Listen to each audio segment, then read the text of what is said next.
So welcome to part one, soil testing. Soil testing is the first step because it is the most critical in establishing the blueprint of what's happening in your soil. It's very important to understand what is missing or the gaps and how to fill those gaps. A soil test by a certified lab is critical to establish your pH level, your phosphorus, your potash, your calcium, your magnesium, and your boron levels. But one of the most important things that is overlooked often in a soil test is what is the organic matter level in your soil. Today we're going to talk about the critical steps to fixing the soil, amending the soil, and setting the base by which your food plots are going to grow. In step one, you're probably wondering, where do I go to get this soil test kit, or how do I even begin to gather up the soil correctly for testing? You can reach out to your local extension. A lot of your co-ops or different things in your community may carry them. We also have them available on the Killer Food Plot website.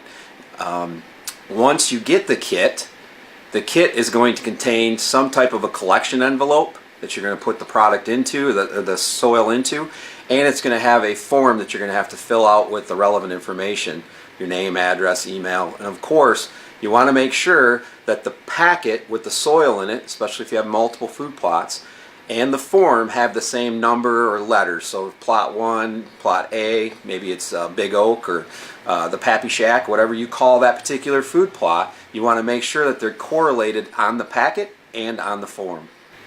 So now I have my soil test kit and I'm going to head out to my property. What tools do I need to bring with me to effectively collect the soil necessary for the soil test? One, either a soil puller, or a spade shovel, and or a small like hand garden shovel, and some type of a bucket or container that's clean that you can put the soil into, because you're going to collect multiple soil samplings throughout each individual plot. Step one is to put the shovel down through, or the spade or the puller down through the 3 to 4 inches of vegetation that's usually on the surface of the soil in the area that you want to plot. Why are we doing that? We want to get down to where the root level of our newly planted food plot, where the roots are going to develop and establish, so that we know what nutrients are available or are locked up and not available in that soil. And that's what the soil test is going to tell us. So after we stick our spade in, we peel back the vegetation, we want to collect about 2 to 3 cups worth of soil. We want to place it in the bucket, and then we want to move to another location within the same food plot. Why is that important? To take multiple samplings. Because from one end of your food plot to the other, even in a small 1/8 acre or 1/4 acre food plot, we can go from sand to clay, from extremely dry soil to extremely wet soil, and that can change the outcome of your soil test in the lab. And you need to know those details in order to effectively improve the soil in the entire food plot. So by taking multiple samples in a bucket, you want to mix those all together. So mix them up when you're done, and I suggest somewhere between 6 and 8 soil samplings from each food plot. Mix them in a bucket. Scoop out about 2, maybe 2.5 cups of soil. You're going to place that into the packet that's provided.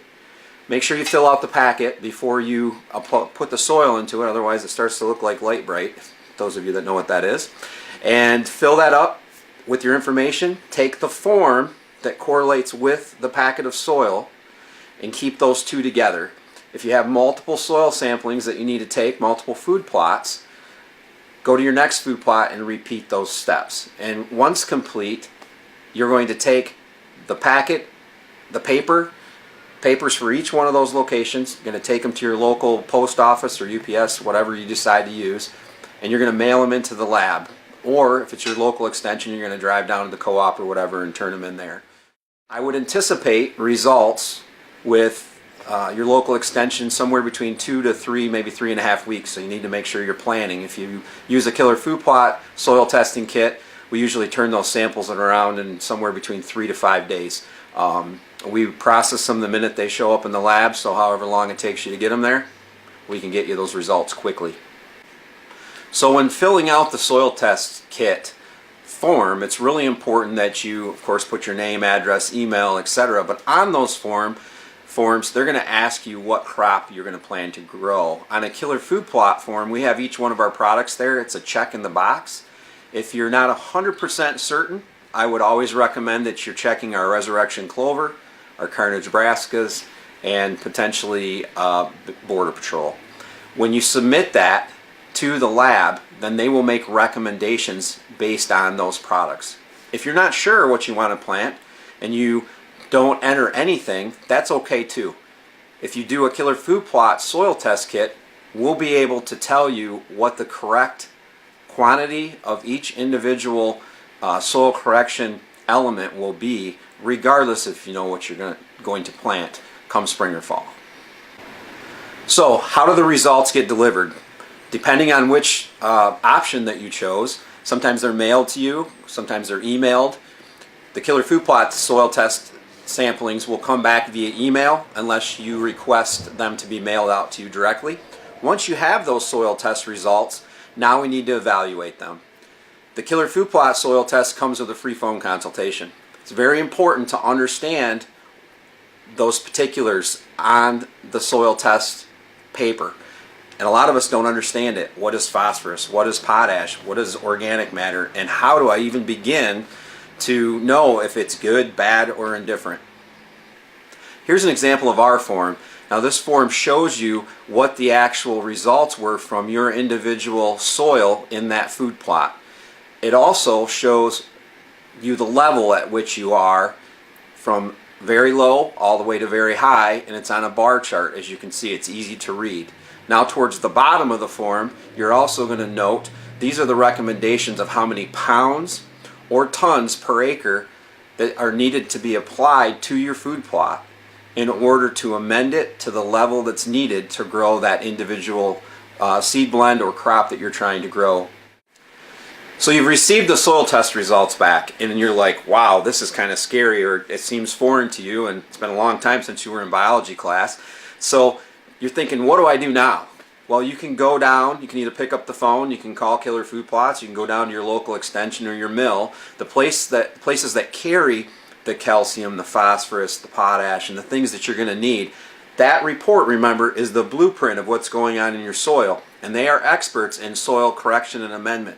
So if you take that report for each one of your plots down to them, or if you give myself or one of my team a call, we can help you walk through and tell you exactly what you're going to need to do and how much of that product is going to have to be applied to each one of your seed beds or your food plots.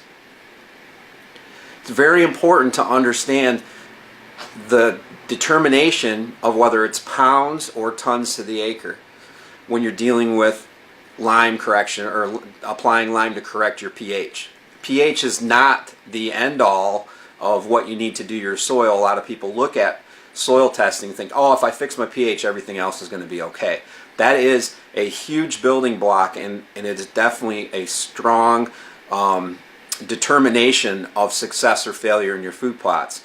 But understand that having the right amount of phosphorus, potash, calcium, magnesium, and as well as organic matter, which we're going to talk about later in the series of how do you build that or how do you create that.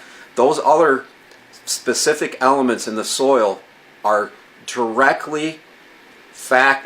factors in determining whether you grow a successful food plot, utter failure, or an extremely successful killer food plot.